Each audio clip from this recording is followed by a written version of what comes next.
myself. I'm Ozzie Diaz. I'm the director of official for the city of Miami Gardens. I have my assistant building official, Mr. Jose Porta. Our chief building inspector, Mr. Jose Russo. Okay. Too many Jose's. Jackie Gelatin, she is our subject matter expert when it comes to the software program and introduction to it. She will be doing a presentation for you today. My administrative assistant, Ms.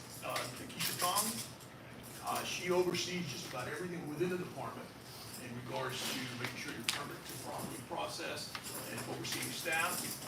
We have Ms. Kimberly Otis. She is our senior review coordinator. She's been with the city approximately 19 years and has a wealth of knowledge in regards to permitting. This is Dr. James Poe, the Public Affairs Division, and the assistant here, and Jamal will be recording for us.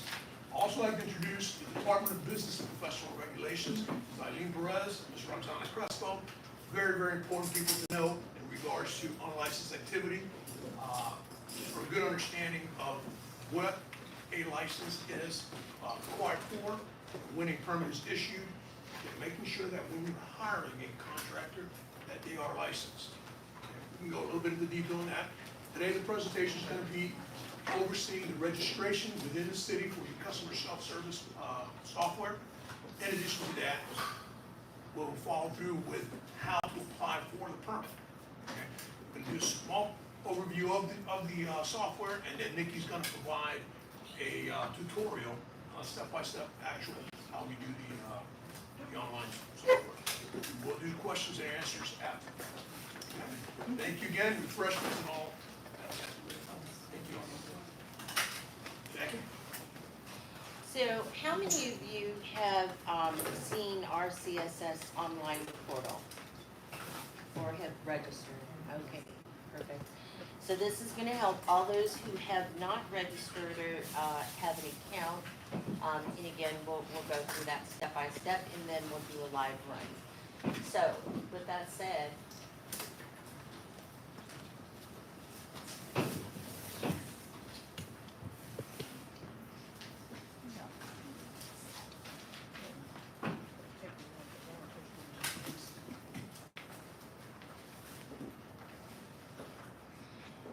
first thing we want to do is make sure that we have Google Chrome as our internet browser.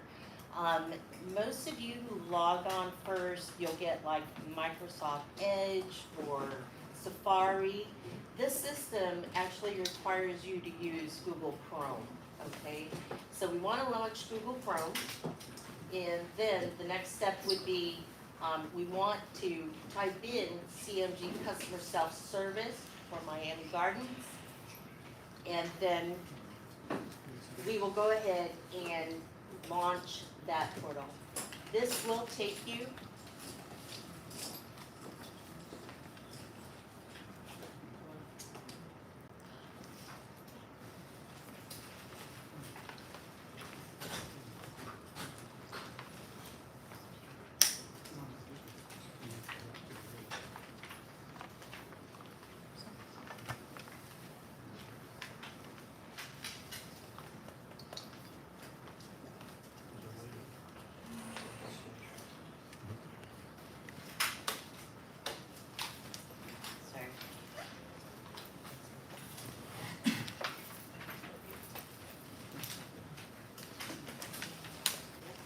Did everyone receive a copy of the course you can follow along?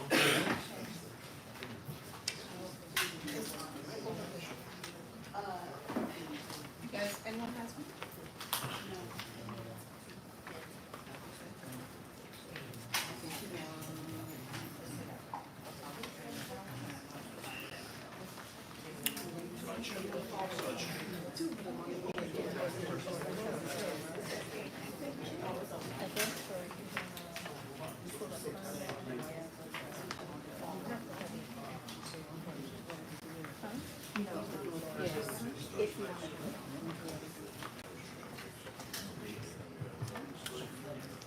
question.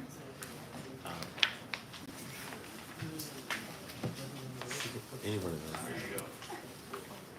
Slideshow, there you go. I'm gonna give you one. Just go ahead and start from the beginning. Okay.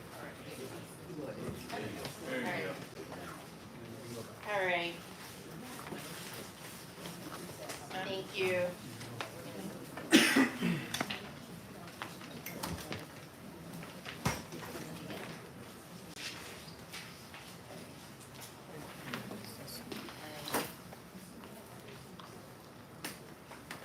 So after you launch Google Chrome and you go to the website, we want to go ahead and select the CMG customer self-service link. Once you are at the website, you will go ahead and select the Citizen Self-Service Online Portal, and it is this link right here as displayed. Alright. That link will then launch and take you to our CSS Online Registration Portal. At the upper right-hand corner, you'll see Login or Register. You'll want to click on that field there. Once you click on that, it's going to take you to this next page. You will notice that there's going to be a message that it is directing you to another registration portion. This is for security purposes. For new customers, and many of you said that you have not registered, you want to create an account. So with the email that you have, you'll go ahead and enter your email address in this field where it says email address. And then here at the lower bottom of the screen, you'll see create an account. That is what you want to go ahead and click on. Okay? Once you click on that, it's going to take you to an area where you're going to fill out your email again, and then your first name, and then your last name, and a telephone number. If you have a mobile number, you can enter that. House number is fine. You can put that on as well. Okay? And then you will create a password. Make sure that your password is at least 8 characters long. It could be a uppercase letter, a lowercase letter, numbers, and it does also take symbols. Okay. As soon as you create your password, you'll go ahead and click on sign up. Once you sign up, you want to go ahead and select the email right here so that you will receive a verification code. So what you want to do is go to the email inbox that you used, and you will get a message from Community Access Identity, and it will give you this verification code. Once you receive that, you want to go back to your registration page and enter that code. As soon as you enter that code, you want to go ahead and click verify. Okay? Once you click on verify, our CSS Online portal will launch, and you should see your name at the upper right-hand corner. If you do not see your name, then you have not created the login and registration account that you would need to use our portal. If that is the case and you need assistance, you can certainly give us a call and we'll walk you through that process. Okay? Does anyone have any questions up to this point? No? Thank you. Okay. Now we're going to go ahead and that was for new customers. For existing customers, you want to go ahead and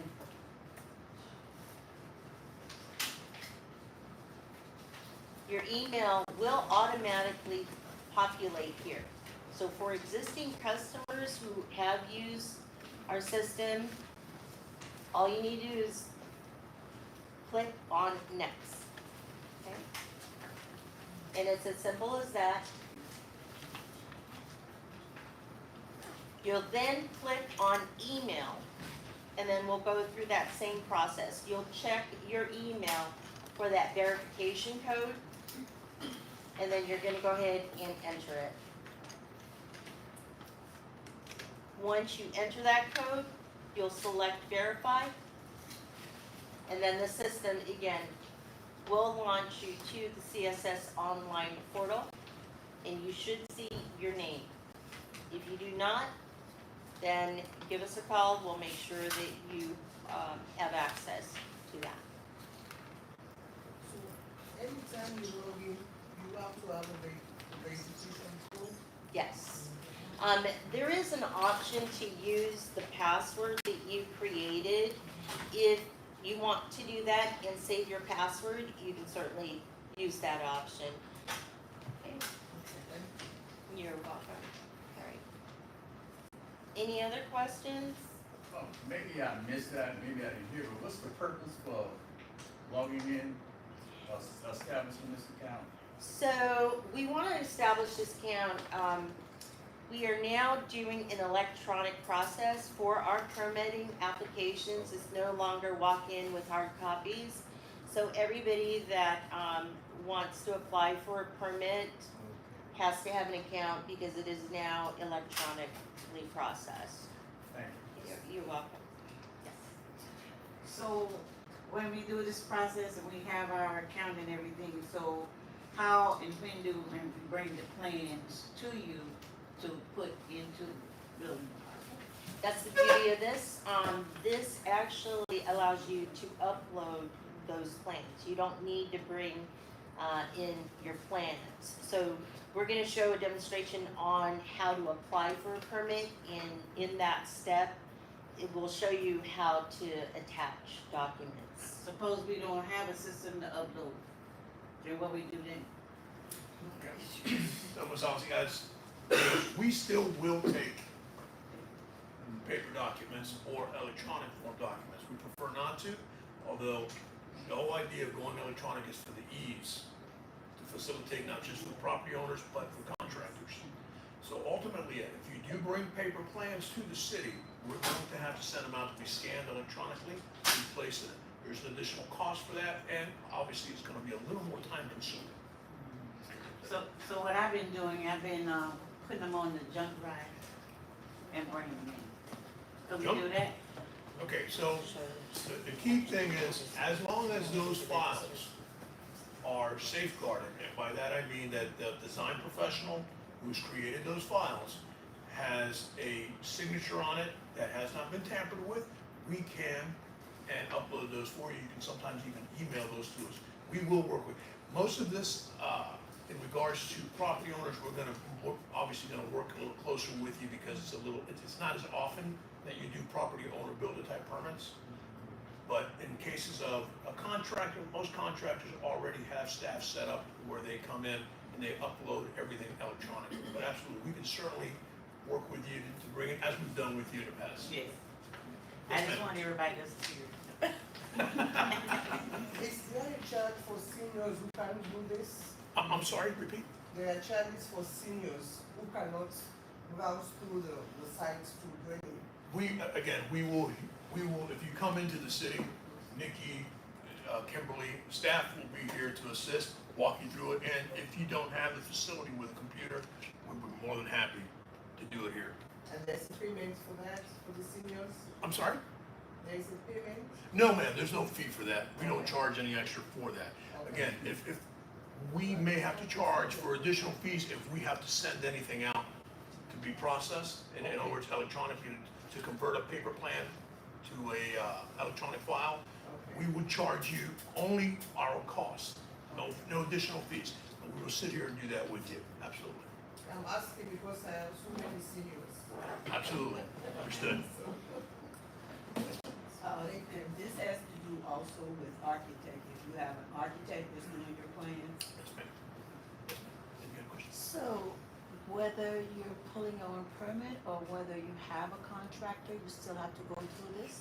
Not necessarily. If you have a contractor, your contractor will normally have an account already registered with the city because they have to provide their license, insurance, and documentation.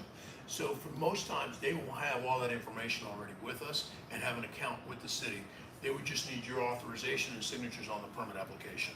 So is all of this more or less pushing the public to do it like a do-it-yourself as opposed to you guys? No, this is more so educating the public, the consumer, letting you as a resident and the contractors know that we have an electronic system. And to give you a little bit of background, the state of Florida, several years ago mandated that every municipality would provide an electronic format. Okay? It doesn't mean we don't accept paper, it just means that we work now through an electronic format. Okay? As I said, we will, if you bring me a paper permit application, we're gonna accept it. Again, it might be that small intuitive cost. If it's something that I cannot scan here into our files, then obviously I have to send it out, have it properly done, and brought back in. That charge will be the only charge. And it is a little more time consuming because it's not a one-day turnaround. It takes a few days to do that. So we always ask that if it can be done electronically, that'd be the way to do it. Absolutely. If you started with paper plans, do we continue with paper plans? Or we have to We convert formally, to? to answer that question, so when we originally started with the electronic system, we did not want to mix one with the other, so we were maintaining everything paper to run through as paper. I think at this point, all our legacy files have already moved forward and have become electronic, and I think anything that's been older that has been paper, we've converted to an electronic file at our own cost for that matter. Yes, Ms. Hughes? Yes, this is what we're finding out when we have city council meetings and some of the homeowners or individuals come up saying that it takes 6 months and 7 months to get a permit because they don't know how to go into the system to find out the status of their permits, and that will causes a lot of, I don't have it, because you haven't gone into the system to see the status of your permit. Is that correct, sir? That is part of the issue, and that is part of the issue, absolutely. Many factors that involve that, but that is one of the things that the electronic system has provided is a clear transparency. That transparency allows anyone to go into the software and at least put in an address and or a permit number and viably be able to see that address has a permit for the work that's being done. And Jackie can show that after we're done, we can do probably a little brief, just knowledge on that. The system has email notifications. The system has email notifications. Yeah. With the roof, when you have your roof done, I know they be supposed to permit on the outside when they have, will that be electronic also? Well, so the system is an electronic system for the purpose of reviewing the permit, submitting, and issuing. However, it is still a contractor and or the property owner's responsibility to download those files, okay? Print them and have them on site. And always, if any work is being done on your home, you should have a copy of that permit, at least a cover sheet, posted on the property at the window or visible from the roadway. Okay, so it still has to be posted. Just one Yeah, second. she just. So if, the resident hire a contractor, we can inquire of the contractor if they're registered with the city of Miami-Dade. Absolutely. If you send us an email, you can always, I'm happy to make sure that someone on staff will look up that customer, make sure they're registered, and if they're not registered, they'll let you know. And again, one thing we cannot do is recommend a contractor. However, we can tell you that that contractor is a licensed, a registered contractor here in the city, and he has registered with the city. Okay. All right, so I'd like to move forward if we can. We can take some questions after. Jackie's gonna go through the next step, which is an actual, We're gonna actually have a live view of how to register, okay?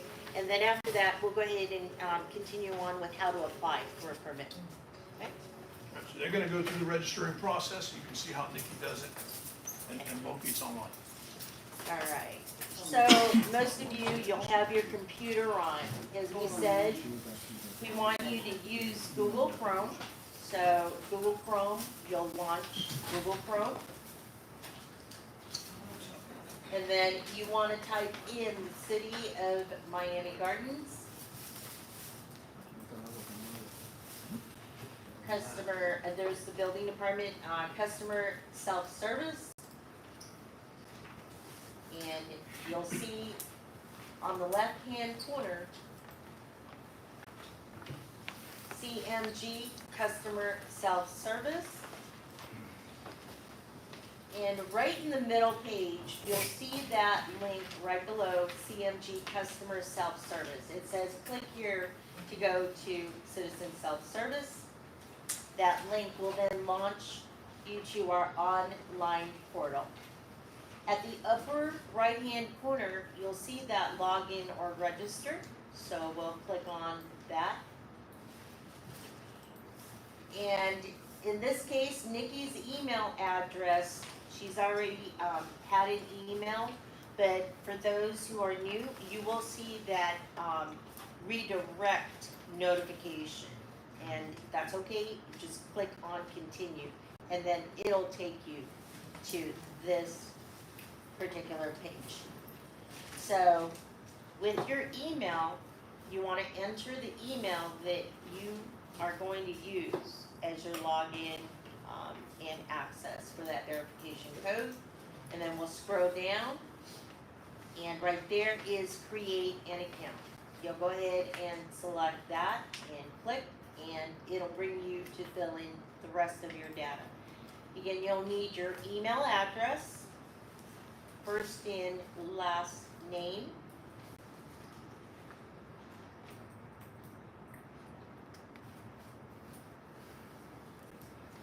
and a telephone number.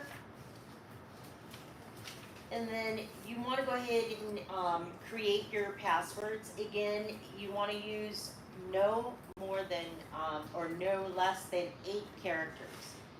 You can use a capital letter, a lowercase letter, numbers, and you can put a symbol in there like a dollar sign. And then you want to click on sign up. Okay. In this case, you want to enter that verification code. So this is the part where you want to go back to your inbox, your email that you're using to register, and you will receive that community access message, and you'll get that verification code, and you'll enter it, and then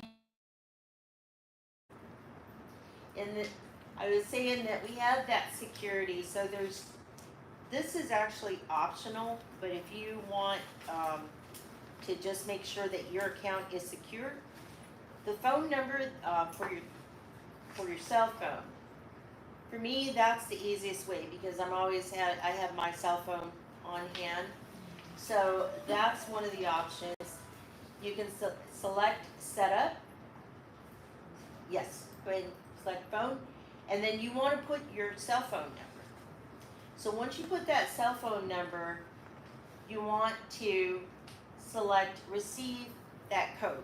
And then you'll go to your phone in your text messages, and then you'll get that text message and you'll get that verification code again. If you don't want to do that, you can continue on. And in this case, so now Nikki is registered, or you should see registered. You'll go ahead and click on continue to acknowledge your registration. Everything looks good.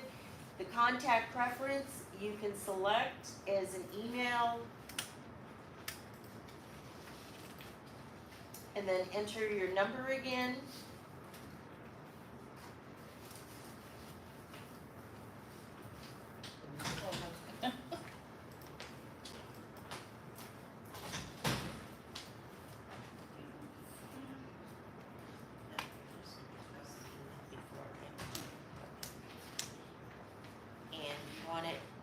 All the red asterisks are requiring you to fill in that information. You can put in the same number.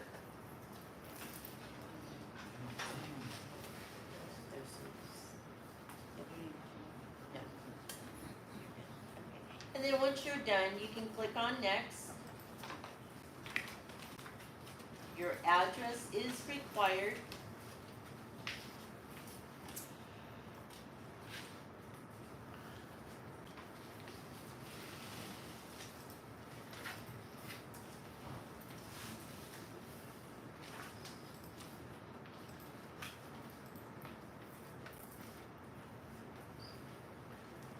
And then you click on submit.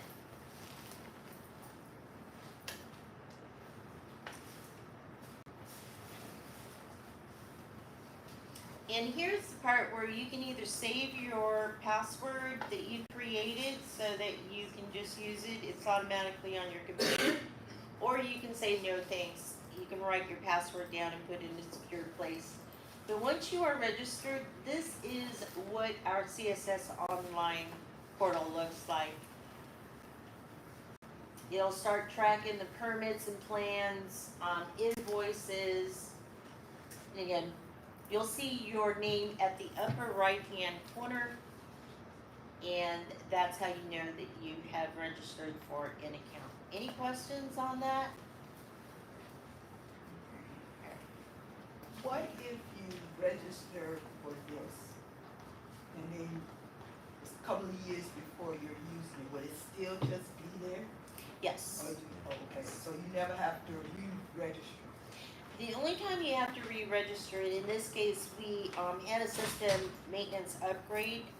And so we did require all our users to re-register and go through that process. So But you notify them to let them know yes, they have to yes, re-register? yes. You will see a notification at our homepage. As you see all these notices, if you could click on home. Okay. So in this case, you see the notice, please re-register Okay. for an account, and it was due to that upgrade. Okay. But other than that, if there is no changes, your account should remain active. If you have a permit that is already actively being used, has this been automatically gone to electronic? If you started out paper or you're still following up paper-wise? So if you have, Actively, some people yeah, yes, so we did convert some records over from our legacy system, and we have merged that with the new account. So you will have access to that. Okay? So, if you registered and everything and you have somebody working like for example, work's being done and inspectors coming in, will it update you as far as when the the dates and stuff like that, as to what's happening, or? Yes, so part of the application process, you will see workflow and exactly where your permit is at. You'll see the inspections being done, you'll even see the inspector. You'll see the status of that inspection, and the system also allows you to request for an inspection to be scheduled. You'll see if your permit is in review. Again, it's through the statuses. If it's been denied or if there's corrections in review. And I'll show you a sample of that. Here. Did I answer? Yeah, you did, but I have another question, but I don't think it's along there. I'm concerned is there anything that's grandfathered in? Like for example, my concern is that I have a chain link fence and I simply want to change it to those aluminum. Nothing is being changed, just that. So I still need to pull a permit, I still need to do all that. Yes, so in the city, if you're replacing or adding or repairing or doing something that would require a permit, chain link fence, so in our ordinances, we don't longer permit chain link fences to be installed newly. It would have to be an aluminum picket type fence at the front of the property. You know, that would be called a zoning improvement permit or a ZIP permit. You would provide a survey, you would provide the details of the fence that's gonna be installed in that location, and it would require a permit to be done.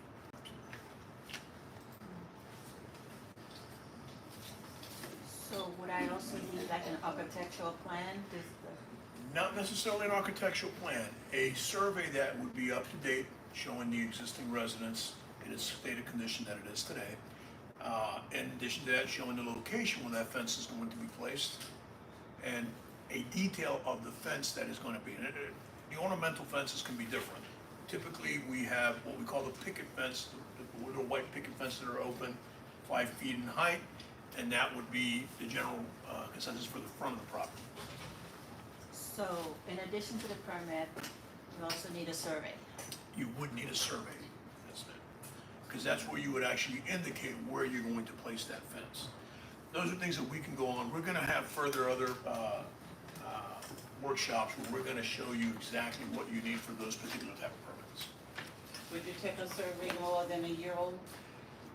Okay, so that's a good question, so let me explain it. Typically, a survey should not be older than a year, but I specifically, I understand that the cost of the survey today has risen from what used to be $150, now is upwards $400 or $500.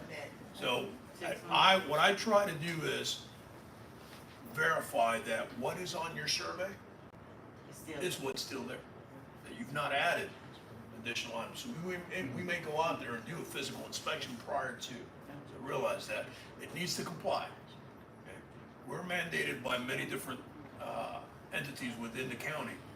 We have the Department of Department of Environmental Resource Management that requires us to maintain certain criteria regarding impervious areas and things like that. So if you've added anything to your property that wasn't done with a permit and it's shown differently, but those are things that we can discuss down in our further reviews that we're gonna do in other workshops. So technically, the survey should not be more than a year old? Technically, a survey should not be older than 1 year, correct? It should- Or recertified. In many cases, a surveyor can recertify an existing survey. You know, she. All right, so moving along, our next presentation will be on how to apply for a permit. And then we'll do that live run as well, all right? So again, in order to apply, you wanna make sure that you are using Google Chrome, all right? You wanna launch Google Chrome again, and then go ahead and go to the CMG Customer Self-Service website. You'll click on that link, and you wanna log in. This is, again, you're gonna be redirected, and just click on that continue. You wanna enter your email if it's not there, but it will automatically generate, and then just click on next. Okay. Go ahead and select the email for the verification code, and earlier someone had asked if you could enter the password. If you know your password, certainly enter your password, okay? If you do select the email, you wanna go ahead and click on send me an email, okay? Either way, you'll get the verification code, you'll enter that code, and then click on verify, and then again, it should launch you right into your account, the CSS portal, okay? So, on the search menu, you want to click on apply first. So you'll see this apply in the black ribbon. You can enter keywords such as alteration. If you want to apply for a fence permit, certainly enter fence. And then you'll see the drop-down menu of different selections, whether it's commercial or residential. Once you see that, you can certainly select which permit you want to apply for. It'll then launch you to a residential building alteration if you selected alteration and residential. Okay. And you want to click on apply. The first step that it will bring you to is the location. The location is where you're actually doing the work or having the work to be done, okay? That address is required. So you wanna click on that plus sign there, and what it's gonna take you to is an area for you to enter that address. Once you start entering the numbers of the house or the building, you wanna let the system try to do as much as possible, so you'll enter 1, 2, 3, 4, 5, space, and then northwest or NW. And then as you continue entering your characters, it's going to have a selection and a drop down. Once you see that, you wanna click on add. So this little add box here, and this little box here, you wanna put a check mark on there, and click on add. Once you do that, it will add the location. So that's step one, important. You need a location first, fill in those, characters and information for the address, and then click on next. The next step does bring you to a description. You want to kind of identify exactly what kind of work is going to be done. And then it may require square feet and evaluation depending on the type of permit you are applying for. You want to go ahead and fill in that information and then click on next. And then the next step is your contacts. It will automatically generate you, the person, as the applicant because it is your account. Now, if you are not the property owner, you'll go ahead and click on the plus sign to enter that information. It will also require you to add a contractor, again, depending. If you have that information, you want to go ahead and click on the plus sign and enter that information.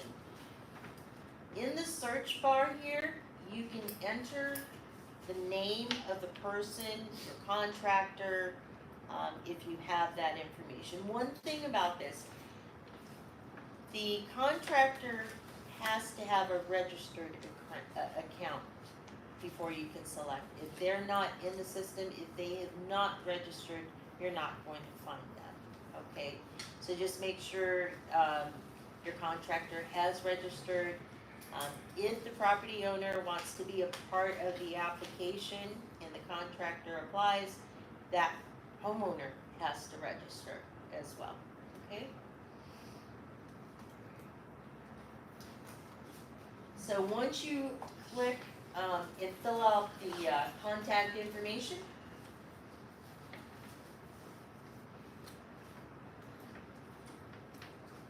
it'll bring you to the next step where you'll need to add the required attachments. Someone is asking about how do I bring in my attachments, hard copy. The system allows you to upload. Your uploads or your attachments has to be PDF formatted. We don't accept the Word documents or photos, JPEGs, that type of thing. You can convert all your documents into a PDF file, okay? So you'll notice that there are documents that are required. The system will not allow you to move forward if you do not attach those required documents, okay? So when you're selecting your attachment, you cannot click and drag from your directory. You have to add them individually by clicking on the plus sign. Before you start adding these attachments, we request that you read this information as far as the instructions. Especially for contractors, you want to make sure that you read through. A lot of the attachments were requiring a batch file for the different trades. And then any of the documents that you need, forms that are required, certainly go to our building website and you'll see documents, attachments that you can fill out and then save to your computer and then add them as required for the type of application. Once you start adding these attachments, you're gonna see a percentage file upload. So make sure that each attachment is 100% uploaded before trying to upload the next, okay? You'll see your attachments uploaded. Once you see that file name that you saved them as, you just click on next. And then the final step that the system allows you to do is you want to go ahead and review your information, make sure everything is correct, and then click on submit. Then once you've submitted your information, you'll see a permit number generated for that application. That is the reference number that you will use when you call in for any questions about your application. It could be 4 letters, and then the year, and then a number, a 6-digit number, okay? Any questions on how to submit the application or apply? Yes, Ms. Hughes? I have a question as it pertains to if I'm hiring a contractor and I'm wanting him to pull the permit, he's gonna have to go through the same form, he has to register and go through the same form, and Yes, I ma'am. want to see what the status is myself. Okay. How does that work? Okay, so realizing that the majority of the time, you as a resident will probably not be applying for the permit. It must be a licensed contractor. That contractor will go through all these steps and provide. What you need to make sure is that you are added as that contact. That your phone number, and more importantly, an active email that you have is added to that. Because Ms. Porter we were discussing it on the sidebar here. We have emails that go out consistently as your review is going on. So I'll use it as an example. Contractor ABC is doing an addition on your home, and that addition entitles it's going to do a bedroom with a bath in the rear of the house. As that is going through review, after it's applied for, zoning is going to look at it. If zoning approves it and or denies it, you will get an email telling you, hey, your plan has gone through zoning and they've denied it. Just alerts you, allows you to be informed. Same as if it's been approved by zoning, it would alert you as well. As it goes through all the different disciplines, it will advise and let you know, here's where your plan is at. And actively, not only that, you'll have that process number, more importantly, because that process number allows you to go online and look at the status of that permit. Okay? Very, very important that you as a resident, because even though you're not the actual applicant, the permit holder is the licensed contractor. Permit holder is always going to be the individual who's the licensed contractor. However, you're the resident. It's your property, so you want to make sure that that activity is going through as it needs to go through. So if it's not approved, does it state the reason why it's not approved? I believe in the email, it only tells you that it's been denied. It does not give you, however, it allows you the opportunity to go in there and see that comment. Typically, all the comments are provided at the end of the review. So the goal is, we don't want to piecemeal it, give you 3 different times, oh, you failed this needs to be corrected, and you send it back. You can only do corrections at the end of the review. So if it had to go to 5 different disciplines, and all 5 denied it, then at the end of that review comment, they would come back and the contractor would provide a response sheet, make the corrections to those comments, provide a response sheet along with it, and upload it again, and then we'd start the process again. But at least you as a resident are aware of where the process is for your permit. Still have the owner builder, please? I'm sorry? Owner builder. We do not. So let me explain. What Ms. Ossie's talking about is state statute 713, which allows a property owner to act as a general contractor on their property. But you have to be very careful with this, and let me explain this. And this is completely off topic here, but I'm gonna talk about it because it brings in DPPR very quickly, and I want you to understand something.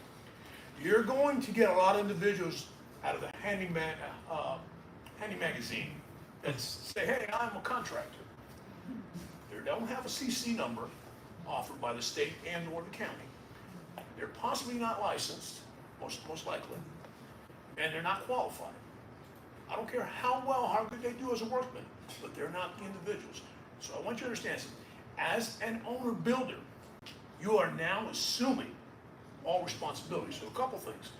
You are now acting as the all knowledgeable, that you understand everything that has to be done at your property. You are responsible to make sure that whomever you hire is licensed. It doesn't mean, oh, I'm gonna hire Handyman Joe to come and do this work, because they still need to be licensed, even though you're acting as a general contractor. That's a key important thing. And realizing this, more importantly, you have homeowners insurance, right, on your properties? So some homeowners insurance will not cover you In the event that something breaks, something gets damaged, or worse yet, if there's an injury on that property to someone, whether it's yourself and or the individual working on your property, that liability, you own that now. So you could potentially be sued for your property and your insurance won't cover you. So it's extremely, extremely important you realize the fact that of what an owner builder. And again, there are some small permits that can be done that are owner builder. That fence you were talking about, it could be done, but you have to realize that in some cases, you have to know how that fence needs to be installed, where it needs to be installed, and the process to get that installed. So that's why I always, and again, if you're in doubt, come see us, ask the question. Staff will look up anyone to make sure that they're registered. In worst case scenario, those ladies over there, they will look it up for you. I promise you that. That is the key intent. You want to make sure that anyone you're dealing with is licensed and more importantly, even insured. Because God forbid something should happen, you have that backup.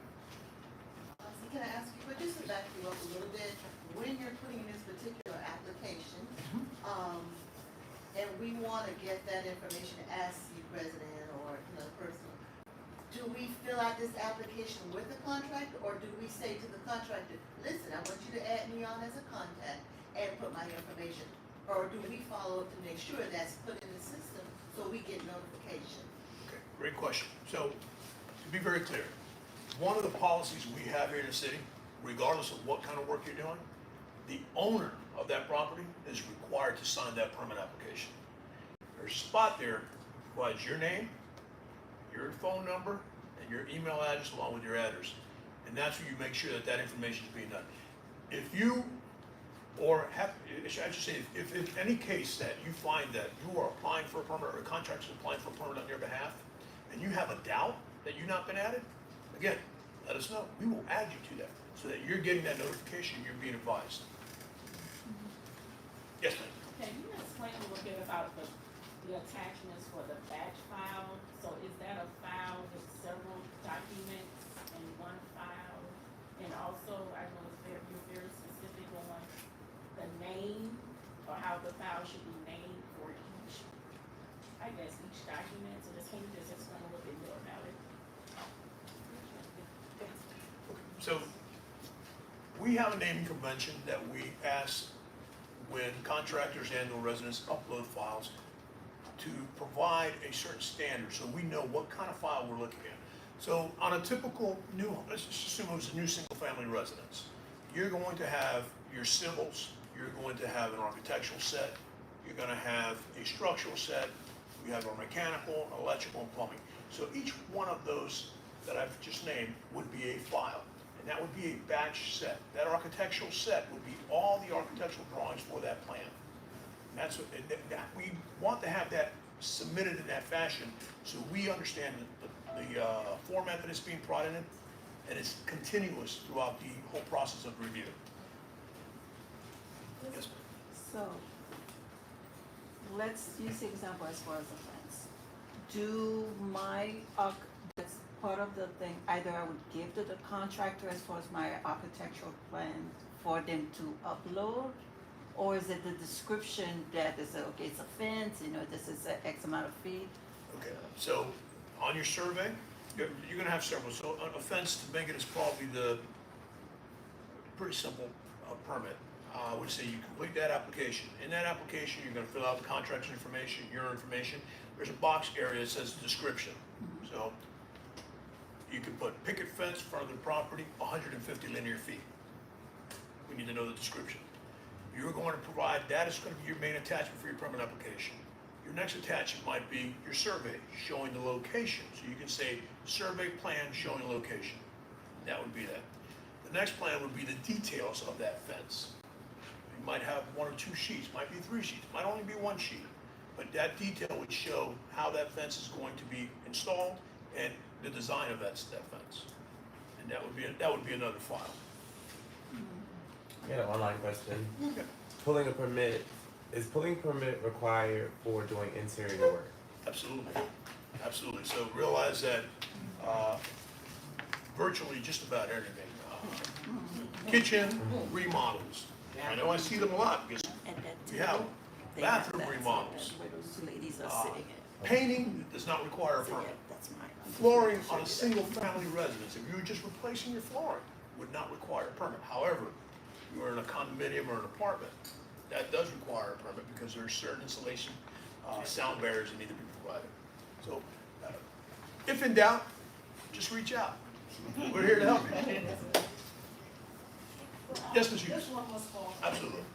Once, the citizen has registered, they have a registered online account, it's not like that, once I go into the system under my account, I can't go and search for something for a permit under my account. I have to actually go into the website for the permit, if I'm making sense.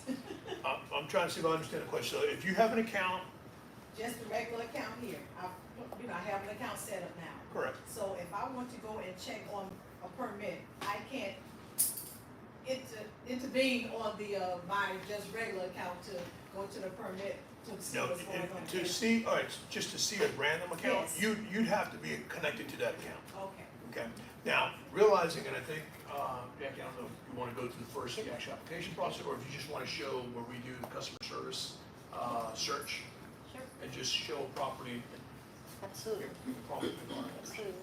So I'm gonna go ahead and walk through and then, I will show you how you can see or how you should be able to see, your contractor and property owner having access, okay? So as I said, the first thing you wanna do is, and I'll take you through the steps again, just to make sure, we're gonna launch Google, right? And then we wanna type in, city of Miami Gardens, CMG.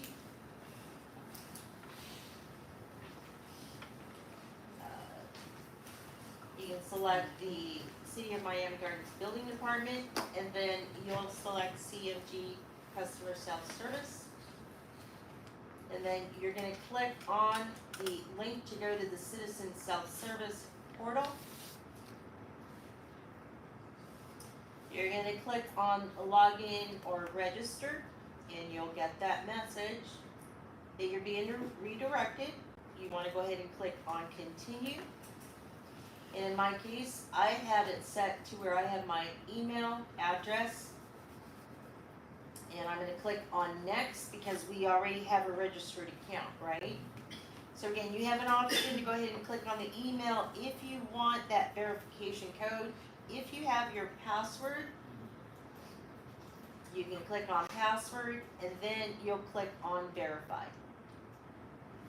You will know that you are logged into your account when you see your name there, okay?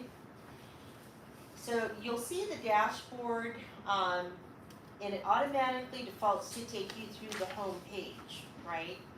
You'll see the apply, my work, today's inspection, a map, a report, paid invoices, a search, and a calendar. When you're going to apply for the permit, you want to click on apply. And there are like over 126 different types of applications here, so we've designed it so that you can enter a keyword. In this case, you want to apply for an alteration. So you'll see a residential, if your house is a residential, or if you're doing work as a contractor on a commercial, you'll see all the different types of alterations that we have available.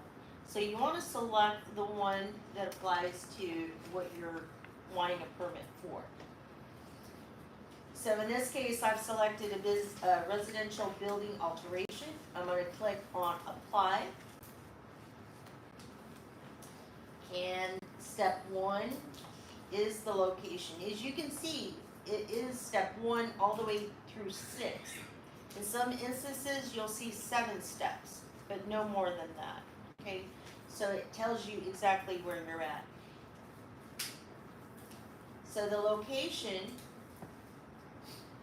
which is the address as to where the work is going to be completed. So 18605, and you see as I'm typing each letter how all the different addresses to that number are available. just look at the one that applies to you. Now, if your address does not come up, there are two reasons why. I just want to be clear on that. Either your address is exempt from our system, and if you're a law enforcement officer, your address will not be available. In that case, you will have to come in and meet with one of our clerks, and we will do a walk-in application on that. The second thing is that we pull our data from the county's property appraiser. So if their system is not updated, then of course ours will not be updated. We do a monthly update. However, it does not prevent you from moving forward on the application. What you will have to do is just come in, bring your files on a thumb drive, and the clerks can go ahead and manually enter that address for you if it's not available, so you can continue with your address, with your permit application, okay? So I've selected the address, and I'm gonna check box and then click on add, okay? So I've completed step one, and now I wanna click on next. So I'm just gonna go ahead and put in a description as to what I am doing, in this case. Again, a square feet is required in this type of application and evaluation. And then once that is completed, I'll click on next. So as you can see, as an applicant, my name automatically generates. So I need a property owner. And I'm just gonna go ahead, because I've saved my favorites, which you can do, and I'll show you how to do that. I'm gonna add that property owner. Now, there are additional ways you can add in the contacts. So if you wanted another person, say you're a contractor and you wanted the property owner, and then somebody else, your subcontractor, all you need to do is click on the addition, the plus sign, and to add those additional contacts, okay? Again, they have to be registered, okay?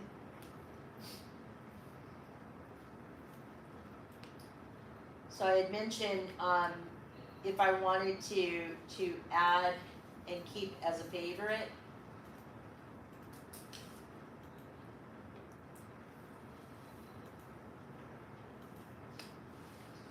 so as long as I am registered, I can go ahead and search for that person, right? And you see this little star here, you'll see that name registered. All you need to do to add that as a favorite is click on the star and add, and then that person will be available in your search menu. So you don't have to keep entering and looking for that other person. You can save it as your favorite. Once you have all your contacts available, just click on next.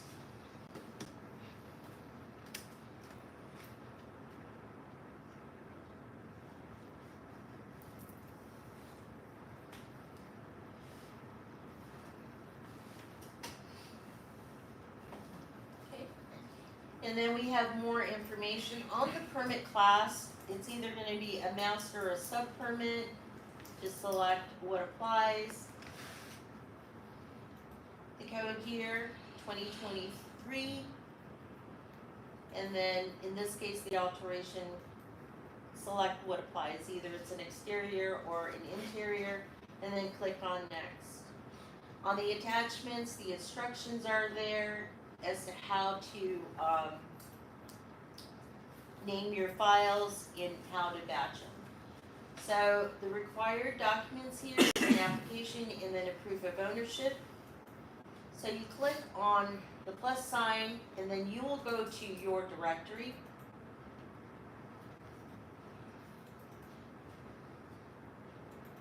And where you have filed your documents that you are ready to attach. Once you click on that, and again, it has to be PDF format. Okay, just click on open, and it will attach. see the first file. The next file, you'll do the same thing. So I have all my required documents attached. If there are other documents, say the plan reviewer wanted you to submit, this is the additional box. Once you click on this additional box, you can click on the drop-down menu and you'll see a list of different documents, okay, that will apply to your permit. You'll click on next, and now it's showing me that 100% attachments are there. And now I have an opportunity to review and then submit. If I'm not satisfied, there is a back button to go back and fix whatever I need to, okay? In this case, we have our information, we have an estimated cost, and I'm ready to go ahead and submit. So it's toward the end, you get the cost. Toward the end, you'll get an estimated cost, and you can see that. And then the final cost, you will get an invoice or see an invoice, so that's what your cost is, would be. Okay. If you have any questions, certainly give the clerk a call. You'll know, we were talking about the status, but right now you have a permit number when you call in or you're asking. You want to reference this permit number. There is a status, and right now it is an applied online. If your permit was being reviewed, it will say in review, okay? The person that you would contact is in the assigned to. That is actually our permit review coordinator who is assigned to manage your application, okay? And I will show you how that name will appear. So real quickly.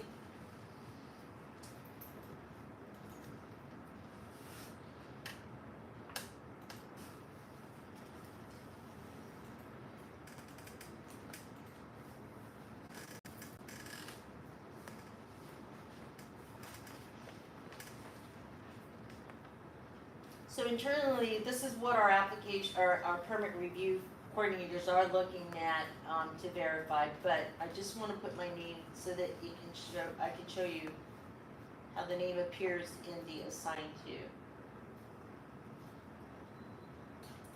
Okay.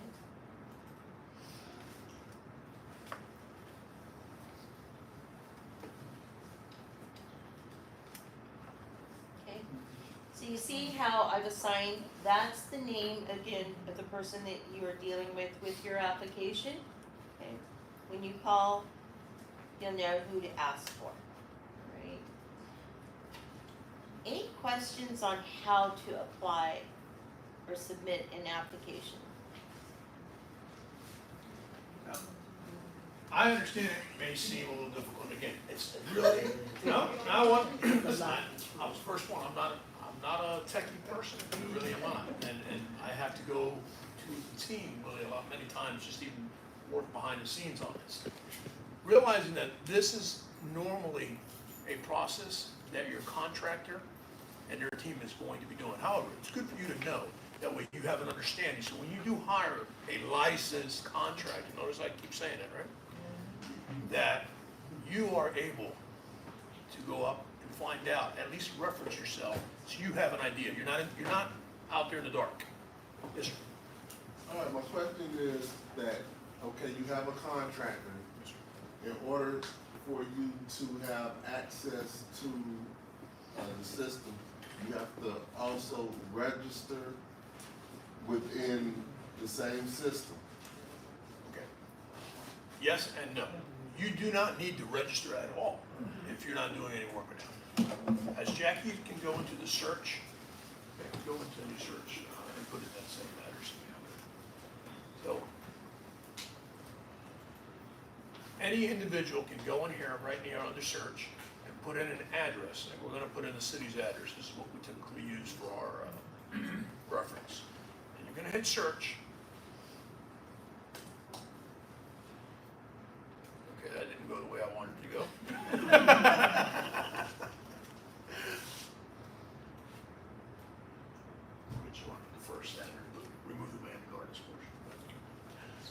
So you see there, if you look, you see there's about 600 or so permits that the city has applied for or had actively done. That could be testings that we actually run here because we use that address a lot. But you would be able to at least identify that there's a permit there on your property address. Okay, so if a contractor tells you, hey, I applied for a roof permit for your home, guess what? You can go in there and put in your address, hit search. You're gonna at the very least see that that process number is inactive. And at that point, you can call the city. We'd be more than happy to look at anything for you. So question. Let's say driving, go around about my business and says, hey, let me see what's going on. Let me call City of Miami Gardens and get, can I give my address and you say, okay, yeah, I see there's a permit that. Absolutely. You can call us. It's 100%. You can call us anytime. I'm going to have staff provide your contact information. You can always call us. We're happy to look up your address and see and verify if there's a permit on your address, if someone attempted to pull a permit on your address, if there's an expired permit on your address. All these things are very, very open. And again, the whole purpose of this is to make it to have transparency. So it's very easy for the resident to see, hey, my neighbor's doing work. Do they have a permit? Oh. I didn't want to see that. But I know it happens a lot, right, Ms. Hughes? All right, so that is very true. So it's transparency. We don't provide, obviously we don't provide details, but you can see that there is a permit there. Somebody doing something illegal. How far back do you all go? Well, the legacy permits in some cases are attached. Realizing the city incorporated in 2003. The building department didn't actually take effect till late 2004. So I want to say probably from 2005 forward is when we have some documented records. We didn't keep a lot of records at that time. So now we're being, again, electronic filing has allowed us to retain plans. So you're going, you did, on assumption you did a roof 2 years ago.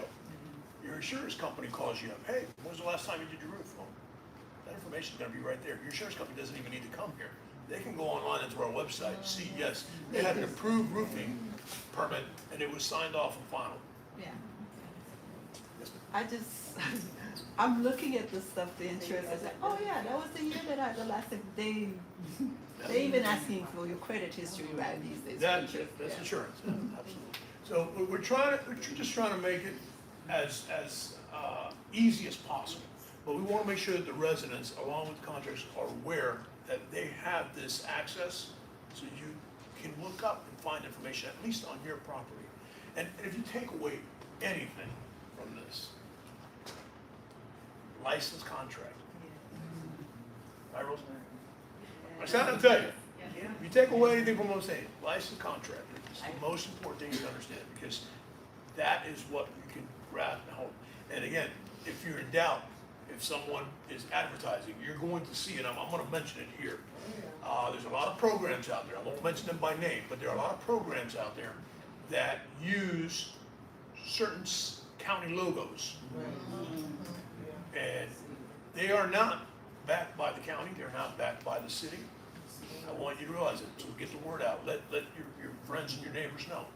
There are a lot of programs out there that are being sold to you or promoted to you in an effort to say that, oh, we're backed by X, Y, and Z, but they're not.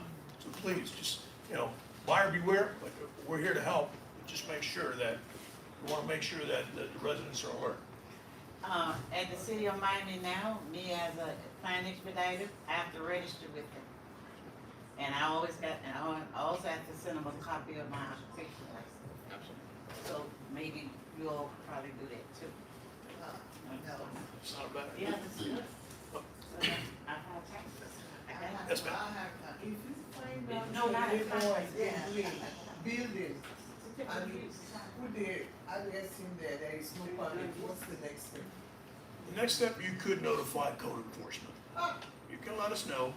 And again, I want to explain, there's certain inalienable rights that every property owner has. So if it is something that we, as a city staff, code enforcement, building staff, inspector, are able to see from the right of way, that is when we're intended, because we need to have access, we have to have a right to go onto property, realize that. And by the way, just so you realize, having a permit allows us to go on property, but allows us to go on property within certain timelines and guidelines of work when work is being done. So you have a right as a property owner, every one of you, so you have to realize that. So if you can't see, the legal project will continue. I'm sorry, can you repeat the question? If you can't see your neighbor is doing something that is not, Okay. registered. Well, and again, when I explained that if I can see it, I get many calls. There are times that an individual may be doing something inside their home. This is an example. If I'm allowed proper access, and by proper access, I mean I have a right from the property owner or the tenant to go in, then I can go in there, visually see and cite that property, tell them what we do is it's called a stop work order, and we just make them comply and get a building permit. So, when you see your neighbor without permit, building 2-bedroom and a bathroom outside, Yes. Again, if I can physically see it without intruding on their right, then we can cite them for that. okay. That is the key thing. No one, I mean, everyone's entitled to a certain amount of privacy. Thank you. Code enforcement don't work on weekends, do they? Yes, they do, ma'am. As a matter of fact, I want to let you know that code enforcement, I believe, has been actively working on some Sundays. Yes, ma'am. At nights, the work I'll at say nights. something, leave it alone. Right. I've been calling around to do my research to get a licensed contractor, because I have to get my driveway redone or whatever. And people who I've contacted, ma'am, I said, you licensed contractor?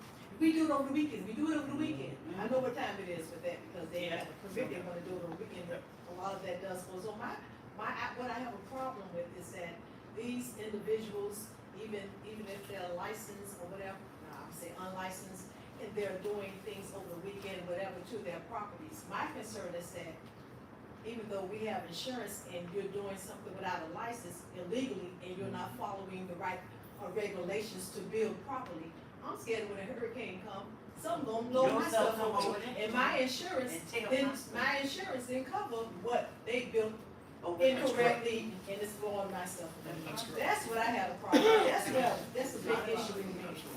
Absolutely. That's a big Like I said, issue. it's important to get a permit. And just a real brief, so we've come up with some initiatives in order, there's key things that a lot of times people always, oh, it takes forever to get a permit. So driveways, fences, roofs.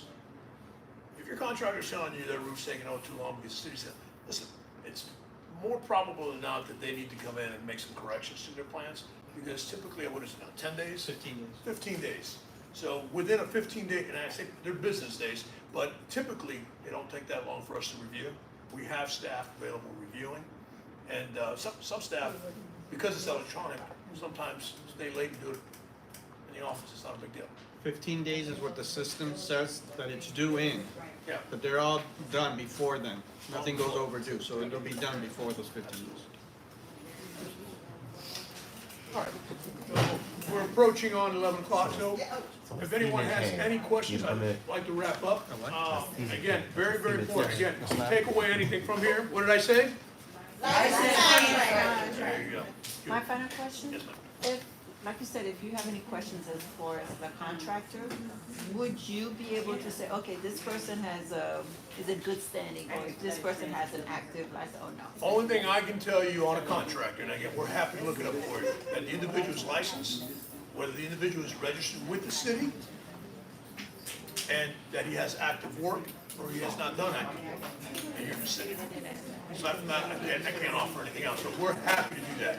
Anytime you're doing something Be sure outside. to please see Eileen and Roxana. Very, very useful information in regards to unlicensed activity and work without license. I thank you all for coming today. Any questions, please, come get Nikki's card, my cards. If you have business cards, you're more than helpful. Or you shoot us an email, we're more than happy to give you a call, contact you via email. Thank you all, have a great day.